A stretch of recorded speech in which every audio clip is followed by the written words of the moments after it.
Hello, Cubs fans, and welcome to a brand new edition of Cubs on Tap. We are Cubs on Tap after dark tonight because it's a hella late one as we record this. It's about 11:45 at night on Friday. It's a good night to, hashtag crack 'em and celebrate a Cubs victory. We're talking about a 3-0 Cubs winner, but before we get into all that, I'm Ron Luce, joined by the one and the only Mr. Joey Ricotta.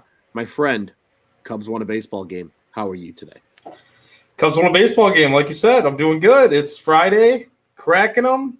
Bud Light Limeys are in the building. Yeah, man, it's good. It's good to win a baseball game. Good to shut down these dirty, disgusting Redbirds in their home ballpark. Anytime you can do that and start out a series this way, that's freaking cool and tough, and that makes me feel good, Rob. Yeah, and just like our good buddy Juice says, we'll just start it off right, and we'll get this thing officially in the explicit column. But fuck the Cardinals. I mean, that's what we love to say here at Cubs on Tap, and we can say that tonight because the Cubs are 3-0 winners over these Redbirds in St. Louis. Kyle Hendricks, what a place to start, Joey. Kyle Hendricks dealt tonight in the city of St. Louis. He officially ends the night with 7 1/3 innings pitched, 5 hits, no runs, only 1 walk, and 6 strikeouts for his 3rd win of the season. Dude, that's the professor I like to see. It's weird. It's weird going to class on a Friday night. Like normally from my day in going to school, like, the older you get, the less. That's a skip day, right? You do stuff on Fridays, right? Yeah, Friday's like a kind of a slack off kind of day, or you're done by like noon. No. We had a little Friday night class from the professor in St. Louis, dude. I mean, you gotta love what you saw tonight. Class was in session. I mean, it was a real professional professor master class. He took them to school, to be honest. I mean, like you said, on a Friday, no less, when people are usually trying to skip out and head out on the town, go crack them at their local pub, whatever you want to do. Get the weekend started. They could not do that. The Cardinals did not get to start their weekend. And let's be honest, what is there to really do in St. Louis? Because it is super boring on a Friday night anyway, so they might as well just be in school. So Kyle Hendricks was just providing them with that. And, I mean, pitching into the 8th inning, looked incredible. I mean, he got Lars Nootbaar there in a key situation at that last batter that he faced, that fake General Mills product that we like to call him. 5 straight changeups, did not give in that situation. Only one of those could have been really called a strike, and he just got him to wave and miss and completely fool him with that changeup. Really love what I saw from Hendricks tonight, or heard, because most of the game I was listening, but I look back at his pitch usage. He really split them up pretty well as far as sinker and changeup. He used about half of each, like almost the same number of pitches for sinkers and changeups. And then he was using that 4-seamer high up in the zone. 4-seamers up, sinkers down, and then in and outside, and then that changeup down. Hendricks was vintage Hendricks tonight. He was vintage Hendricks, and it was great to see because, like, we've watched this guy really for the last 2 years, just up and down, and you're like wondering if he doesn't have it anymore. Starts like tonight remind you he still has it. What it is that's throwing him off, who knows? It could be a plethora of things. It could be the new ball. It could be, the crazy spring trainings and off seasons. Again, he's a creature of habit. There's a reason he's the professor, because like he's just so dialed in on the mound. He's a guy that has been messed with over these last 2 years with all the changes in baseball, whether it's been, the CBA and a shortened spring training, whether it's been COVID, what have you. He's certainly a guy that has suffered from that. But speaking of the pitching, we keep it going. I mean, you mentioned Hendricks getting that big out and then David Ross pulling him from the game. Chris Martin coming into the game and getting 2 outs in a row to get out of the jam. He gets another hold, and another guy that, every time it's funny anytime a guy on this team that's on a 1-year contract does something good, because everybody's like, oh, that ups the trade value. But it really did feel like Chris Martin did help his trade value just a smidge getting out of that jam tonight, Joey.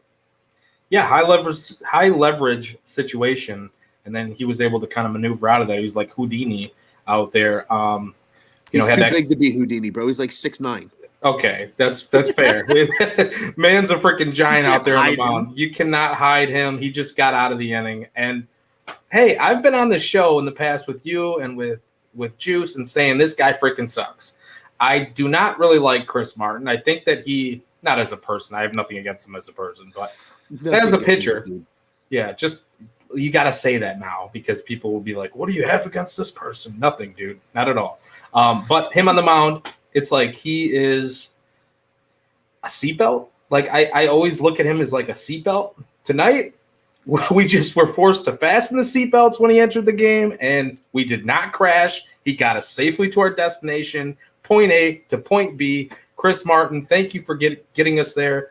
The Uber, thank you for the lift or lift. I don't know. Was it a lift or was it an Uber? Doesn't matter. We got to our destination, and yeah, the trade value is increasing somehow. So you'll love to see it.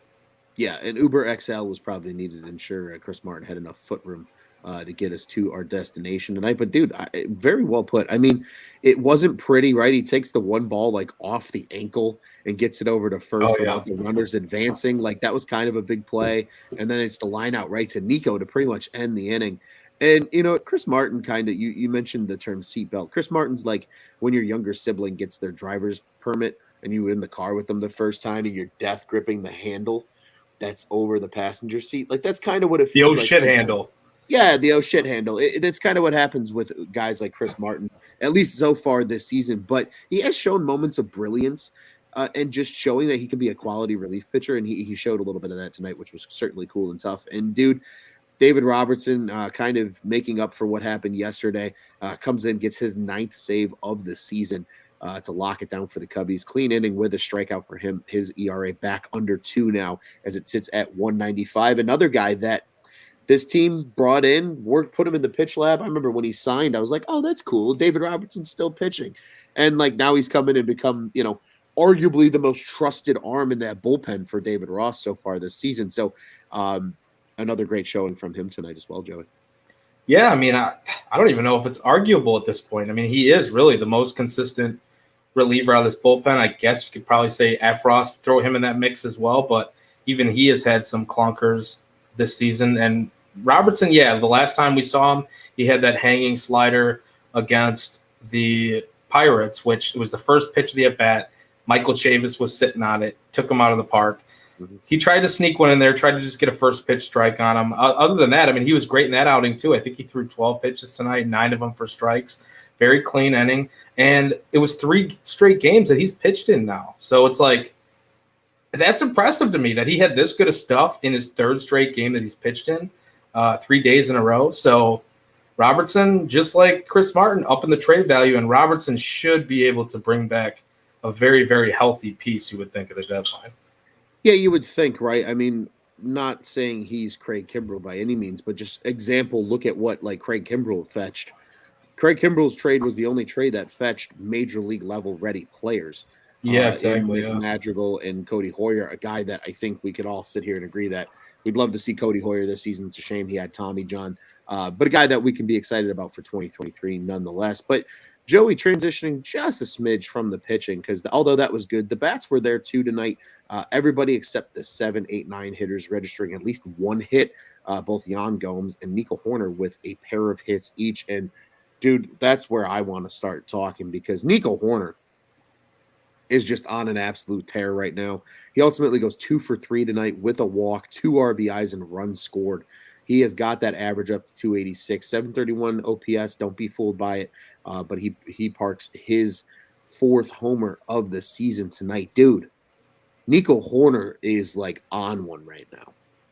Nico! Every time he does something, I just want to scream. I love Nico, man. I don't know. It's just, I think people were too quick to write him off as like a legitimate starter in this league because, and not just even a shortstop, but even as a second baseman, I think because he had the ups and downs early in his career, but like a lot of people still forget, still to this day, Ron, they forget that like he was kind of thrust into the major leagues due to injuries. Like this kid shouldn't have been at the big league level when he was. He didn't get a whole lot of time. And I know they mentioned it on a lot of the broadcasts that, he didn't get a lot of time at the minor league level, barely played at all really at the minor league level. So you're kind of starting to see the power develop a little bit. Like I still think Nico's a guy that can give you 15 home runs in a season. I still think that's going to happen, whether it's this season or not.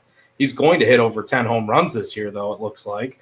So, I mean, you can feel pretty safe about that. And now he's starting to heat back up again. He had kind of a little bit of a slump there for a little bit, but he's 8 for his last 17, hitting 471 since the beginning of the Pirates series. I mean, he's really, really starting to come into his own and heat back up here again. And you love to see it, because if there's one piece on the infield right now that you can feel confident about moving forward, whether it is at second base or at shortstop or at second base, because maybe eventually he does go back to second base and they bring in a shortstop, or a shortstop comes up through the minor league ranks and eventually becomes that starter at shortstop. Whether it's second or short, you can kind of feel confident now that Nico Horner is going to be one of those dudes moving forward. So anytime he does something well or has a big game like this, or like he's showing these last few games, it's great, because he's one of the big reasons why we're watching this team play every night. Absolutely. He is just he's continuing to get better. He's giving you a glimpse toward the future and what this team has to offer. There are some guys here that can very easily be a part of, that next core when this team is competing. And I absolutely think Nico Horner is one of those pieces, like you said, whether it's as a utility type guy that they move around. I mean, who knows? There's a chance him and a guy like Christopher Morel can both kind of serve in that role.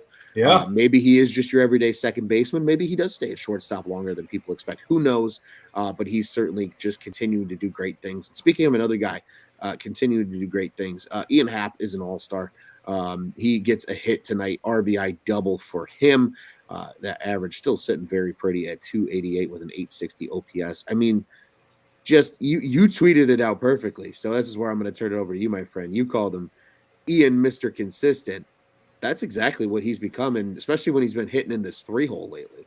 Who would have thought that we'd be saying that, though, right? Like, yeah. When have we ever thought about Ian Happ being Mr. Consistent? I don't remember a time, because there hasn't been a time, because it's been these hot stretches. He's really good. He's good for the first half. He's bad for the second half. He's bad in the first half. He's good in the second half. He needs to go back down to the minors, cut down the striker rate. Oh, he comes up, and then now he looks great. No, this season, this is the Ian Happ that they were so excited about drafting. They were so excited about bringing up. We've been so excited about the potential of Ian Happ. And we've also said in the past, and you can follow tweets, you can follow past episodes, shows, all that written work of us saying how unlucky he's gotten in the past too with batted balls. Because that's true. The underlying metrics, they never matched up really with what he was doing. Right. Like, he was playing and hitting much better than what the production was or what the results were. Now you're seeing the fucking results, and it's like, holy shit, man. Ian Happ, like you said, he's an all-star.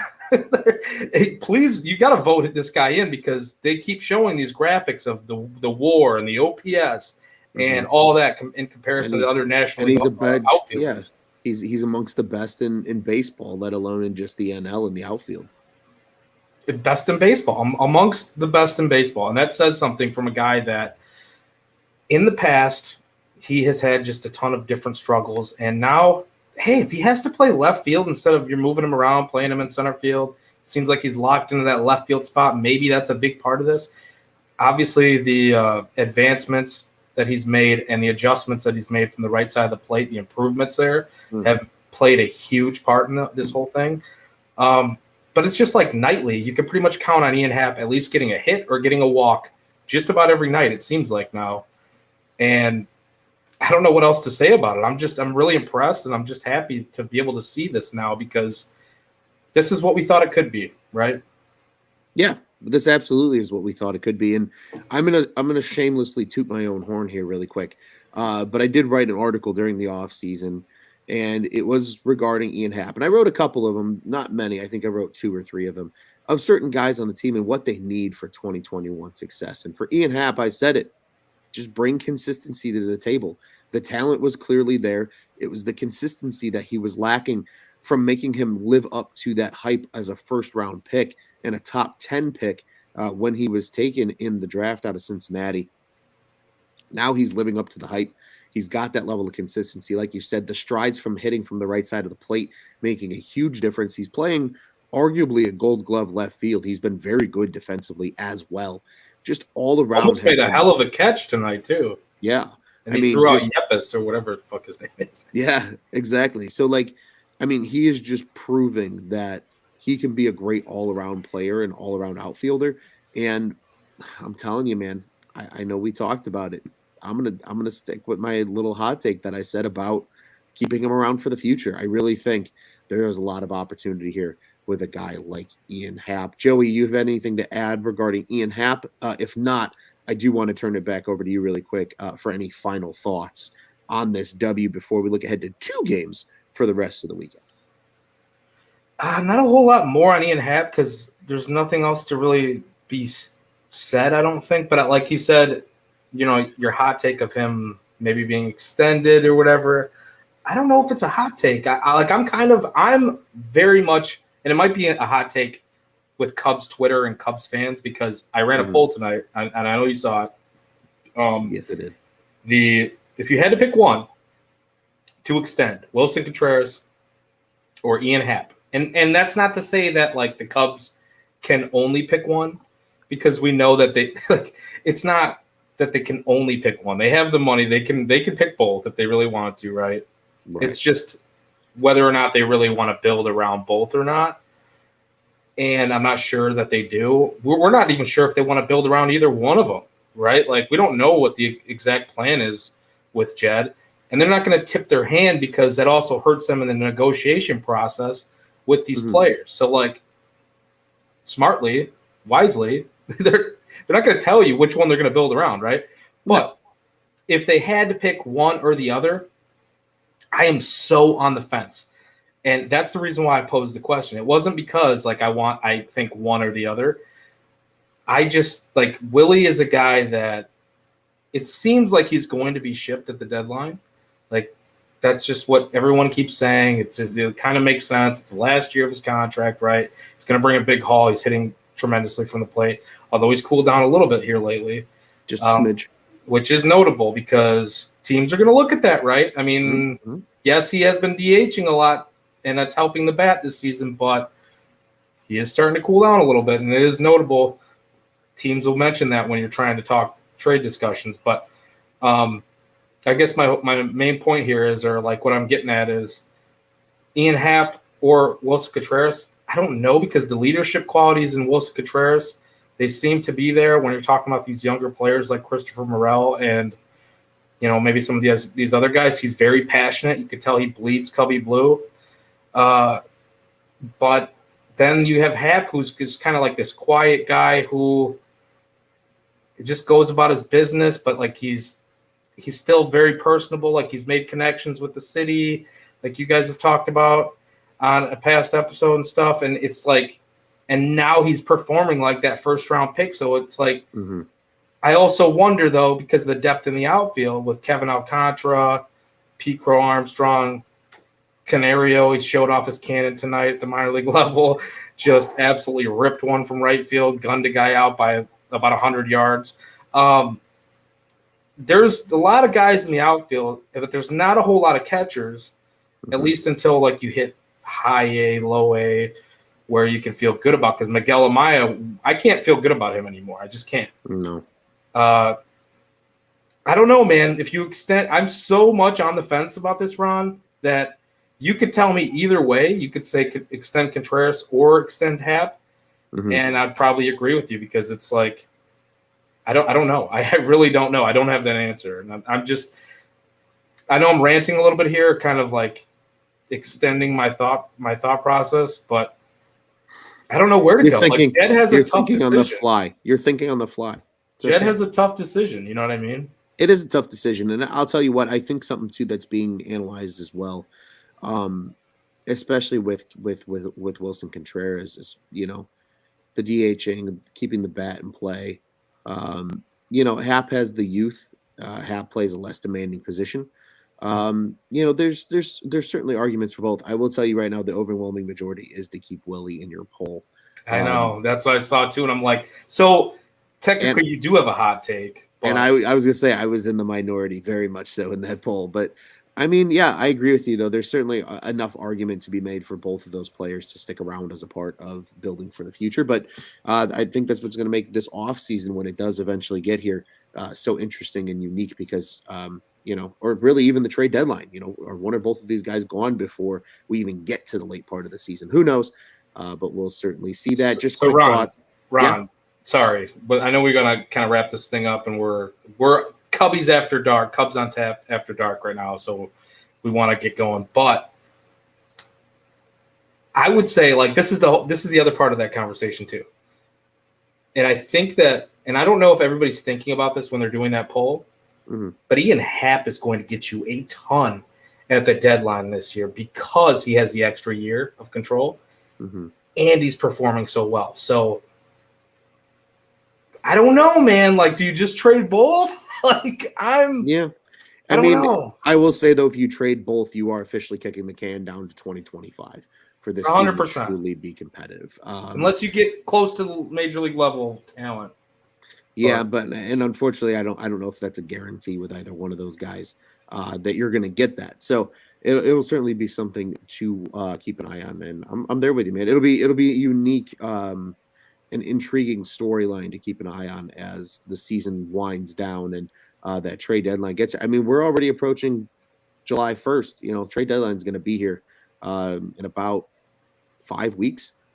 So it's coming. It's coming quickly, and it's going to really bring up a lot of interesting things to watch, especially with this Cubs team. But Joey, just quickly, my thoughts, just to add some stats here. Wisdom, Contreras, Morel, all contributing hits as well. We mentioned Gomes also having 2 hits tonight. And we got to see David Bodie back. And he's gone, as your little tagline there says, for those that are watching live, or go back and watch the video on YouTube. Vieira is gone, DFA'd, to make room for David Bodie on the roster. So that is certainly cool and stuff. It's actually kind of nice to see David Bodie back, Joey. I don't know about you. Yeah, it's nice to see him back. He obviously struggled a little bit tonight. I think he have a couple strikeouts in that game. 2. Yep. And the bottom of that lineup, 7 through 9, were 0 for 12 or something like that. So something ugly between him, Hayward, and Rivas. Rivas has been hitting the ball pretty well though lately. Can't fault Bodie though for like the first game back, right? You mentioned it before we hopped on here. Maybe you mentioned it on here. I don't remember, but first time seeing major league pitching since the entire season he hasn't played. So, and then, coming back from the shoulder injury and all that, it's taking him a minute to get here, to just get back to the major league level. It's just nice to be able to sit here and say, we have somebody who can field a ground ball, make a routine play at second base, and potentially hit a home run. Because if Andrelton Simmons is playing second base, you're not getting shit offensively. If VR is playing second base, not only are you not getting anything offensively, you're getting a negative defensively. I mean, he was a negative in both categories. You look at it on Fangraphs, he's just awful this season. But now you got a guy, Bodie will strike out a little bit. He might hit like 210 to 225. Like, he's not going to go crazy with the batting average, but he can hit a ball out of the ballpark and he can make a routine play. So I never thought I'd be saying this, but I am really happy to see David Bodie, even though he didn't have a good night tonight. Yeah, I completely agree with you there, my friend. But nonetheless, the Cubs get the dub done. 3-0 win over the Cardinals. Sometimes a boring game like that in certain ways is good. It's good for the blood pressure. We kept that low tonight. And I kind of tuned out Apple TV because, as everybody knows, if you watched the game, it was the Apple TV Friday night game. I believe that goes into effect where you got to start paying for it now for the rest of the season, starting next month. So, fun little fact for anybody that might have an Apple TV account to have watched this game and a couple other ones so far this season. We will look ahead, though, Joey. For everybody that is watching, we will not be back with you tomorrow on Saturday, but we will be back Sunday with a show to wrap up this Cardinals series. So the Cubs and Cardinals are back at it on both Saturday, June 25th, and Sunday, June 26th. Both games start at 1:15 Central Daylight Time. They will be played at Busch Stadium in St. Louis, Missouri. For both games, if you're in the Cubs market, it is 670 The Score and Marquee Sports Network. And if you are in the St. Louis market for both games, it is KMOX 1120 AM, 98.7 FM, WIJR AM 880 for Espanol, and it will be Cardinals Bally Sports Midwest to watch the game. Saturday's matchup is Adrian Sampson. The recently recalled Adrian Sampson will take the bump and start for the Cubbies against Miles Mikolas. Mikolas having a pretty good season so far, 2.64 ERA, and he's 5-5 through the early going here. And on Sunday, it'll be Matt Swarmer, the no-name guy, going against the Cardinals. It's so poetic, and I love it. His 5.84 ERA, looking to lower that against the recently returning Jack Flaherty, who in just 2 starts has only pitched 6 innings, only struck out 4, and has a 7.50 ERA at the moment. So, Joey, I will turn it back over to you, my friend. What are you expecting out of the Cubs and Cardinals over these next 2 days of the weekend as we go ahead and break this thing down? Man, I'm hoping that Adrian Sampson can pitch as well as he did on Sunday against the Atlanta Braves before he was set down to meet that 13 pitcher limit.